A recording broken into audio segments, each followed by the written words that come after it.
Well, welcome again. Day 2 of Concrete and Cranes, VBS 2020.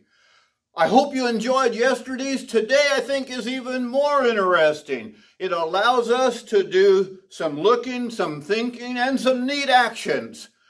Today, had you ever considered being a piece of construction equipment? Wait a minute, I forgot. I got a hat that fits. Cool. Okay, the piece of construction equipment that I'm talking about is a wrecking ball.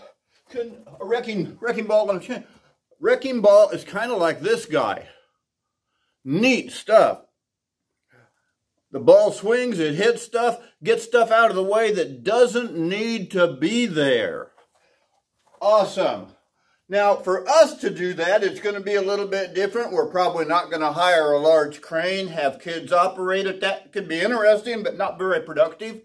Okay, let's take a look. Wow.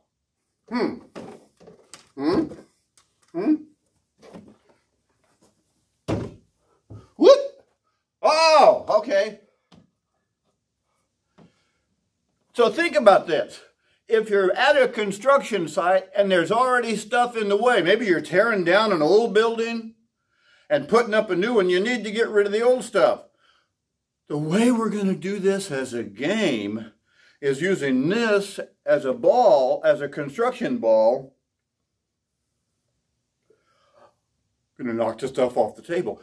Now to score this, we might do it in time if you're by yourself. You might do it with 2 teams. However you do it, have fun at it. Enjoy yourself. Now, it'll kind of look like this. Holding it up here. We thought about taping it, but I've only got so much hair. And you get to knock that off like that. Oh, I missed that one. Wow. If I'm saying I've got 3 hits, I got 2 out of 3 off the table. That one's still there. That's some debris and rubble that doesn't need to be there anymore, and we take care of it with a wrecking ball. Let's see if I can get it with the on low like that. Oh, cool, it's gone.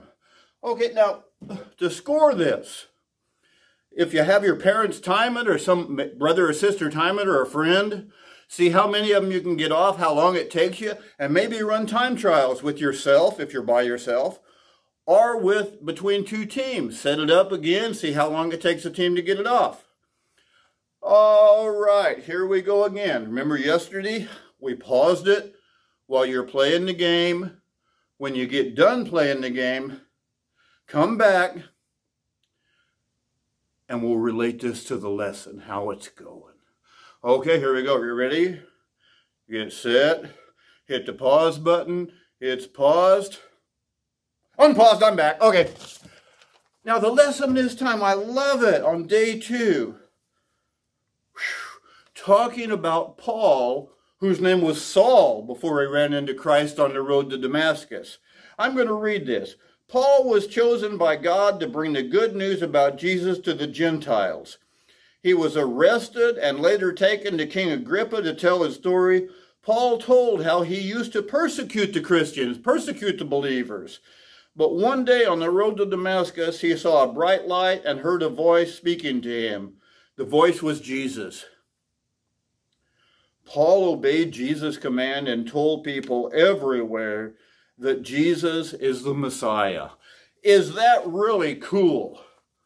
Paul had been an enemy of the Christians. Christ changed him and used him in mighty ways to get the word out to people, to get them to understand what Christianity is about. I've heard people say as an adult, and probably as a munchkin, I can't remember back that far, my brain stops, that, oh, I've done too many things that are not nice, God can't use me. Wow, God can use anybody that turns to him, trusts him, and makes that commitment. God bless you. See you next time.